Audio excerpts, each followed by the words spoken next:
All right, well, welcome back. My name is James Kimber. I'm a physician assistant, bringing you the best tips and tools that you'll need to successfully get into a PA program. So this week we're going to talk to one of our students who, as you can tell, it's New Shirt Day. So she recently got accepted into the University of Dayton PA program. It's actually a newer program, and this was her first time applying, but I'm going to go ahead and let her tell the rest of her story.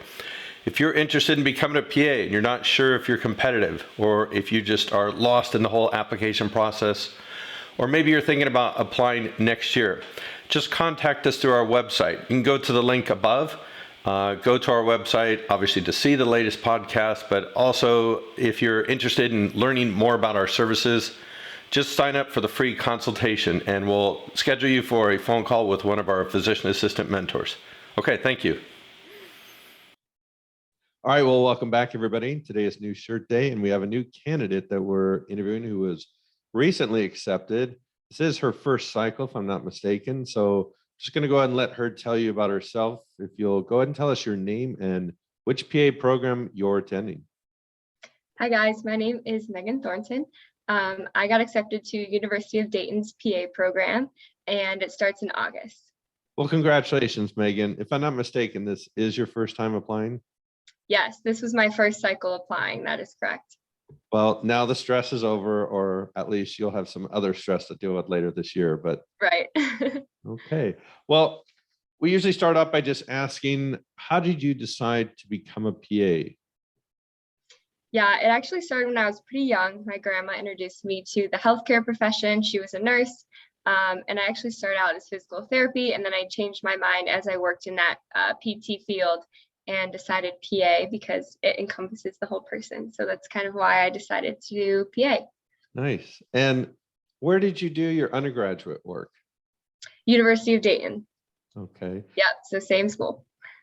So, not moving very far, or you're at least used to the campus. Not at all. So were you able to get all of your prerequisites completed during your undergraduate experience? I was, but I did have to take summer classes in between because I switched my major right before my junior year. So I had to play catch up for a little bit there. Okay. Well, go ahead and tell us what you found to be the most difficult course that you took during your prerequisites. I would say organic chemistry and biochemistry were the two most difficult ones for sure, which I think most people would agree with me on that. True, it is what we hear from most, and sadly enough, it won't help you very much in PA school, but Exactly. just one of these benchmarks that they use to, I guess, we identify who's probably going to do better as a student. Right. How about the GRE? Did you take the GRE? I did. I took it twice. I took it right before I actually submitted my application this last summer. And I actually did worse the second time than the first time, but yes. And if I'm not mistaken, you're still finishing up your undergraduate work. Is that correct? Correct. When do you graduate? May 8th. Good. So you get a nice couple of months off to take a break before you start PA school. Yes, I'm very excited for a break. Well, I mean, how did you feel about that? I mean, I should say a lot of students always talk about taking a gap year. And we always encourage students to apply as soon as possible. How did you feel about your chances of getting in while you were still finishing up your undergraduate? It was a little stressful. Some of my programs I applied to started May 17th. And since I'd graduate May 8th and then start May 17th, that was definitely something I was a little worried about, not getting that break there. But I was also open to a gap year if need be, if I didn't get into a program. But I am excited to kind of have that balance getting into Dayton with graduating May 8th and then starting in August. Good. Tell me about your patient care experience. How did you get those hours? As I mentioned earlier, I started as a pre-physical therapy major, and I worked as a physical therapy technician for about a summer and a half. And so I got a lot of clinical hours through that, and it still counted for PA. So I think I got about 300 hours through that. And then I started working as a medical assistant at an urgent care. And then I switched over to medical assistant and a scribe. I kind of worked simultaneously as both at a family practice back in Michigan. What about your volunteer work? What were you doing to achieve those hours? For volunteer work, I volunteered at Miami Valley Hospital, which is right here next to campus. I got about 150 hours there. And then I also volunteered at a place called Collins Lodge, which is a place for people with mental differences. So like Down syndrome or autism. I did group fitness for them. And then I also volunteered, I volunteered at a COVID vaccine clinic as well. Yep. Okay. Now, how about shadowing? What were you doing to get your shadowing? Shadowing was tricky because it was right when COVID hit for me. Luckily, most schools counted down or completely eliminated their hours that they required for shadowing. Luckily, I have a family friend who lives in my neighborhood at home, and she let me shadow her. She's a PA. And then the physical therapy place I worked at the beginning of my college experience, they have a doctor's like orthopedic clinic right next door, and they let me shadow their orthopedic PA there. So that's the only two people I shadowed. Okay. So you actually did mention the pandemic.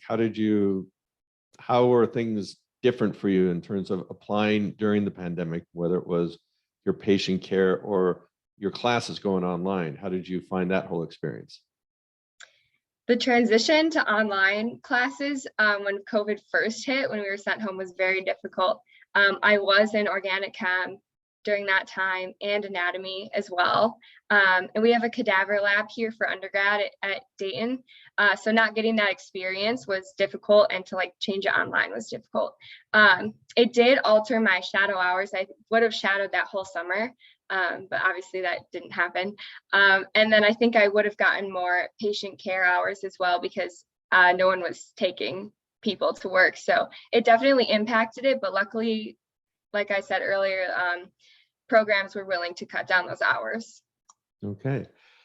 Well, we have a lot of candidates that contact us, and it's usually we hear things about, well, I just can't find volunteer opportunities, can't do shadowing, can't get the patient care. These are a lot of times people who've been out of school. So here you did all this while you're still completing your undergraduate. So obviously it is possible.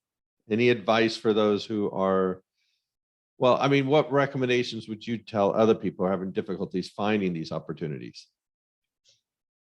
I would say contact your local hospitals. That was how I found my hospital volunteer work here at UD. I just contacted them, and they said they had this program, and all I had to do was do some training and go through that. Contact your county. The way I found my COVID vaccine clinic, my like Oakland County where I live, they were like emailing people looking for volunteers, even non-medical volunteers, and that would still count. So I did that for the COVID vaccine, because at that point I was not a medical assistant. So do that. And then I'm currently a student, but I asked my professors if they had opportunities, and that was how I found the group fitness opportunity with the people with Down syndrome and autism. So just ask around, and opportunities popped up for me. So that's what I recommend. Good. So we started working together last year, and initially we met and talked about what would make you competitive for this cycle, and then we worked on your personal statement. Did you find that helpful? Yes, extremely helpful. I was very lost. You actually read one of my rough drafts that I had written before we had met, and it was horrible. So yes, it was super helpful. We actually just recorded our first podcast, which was about things to leave out of your personal statement. So, okay, then came time to apply. And how many programs did you apply to? I applied to 9 total. Okay, and then how many interviews did you get? I got 2 interviews, and I'm actually still waiting on 2 schools. But they're like cycle ends in a couple weeks. So at this point, I think it's a no. Well, don't be so sure about that. We had, I think if I told you, I don't remember, but so last year, I think the latest where we had 3 students who were accepted in August from the previous year. Wow. Yeah. So, tell people, don't write it off. You never know. But fortunately, you don't have to worry about it, at least. Exactly. Exactly. So also we worked with you on your mock interview process. And how do you feel that helped you when going into your interviews?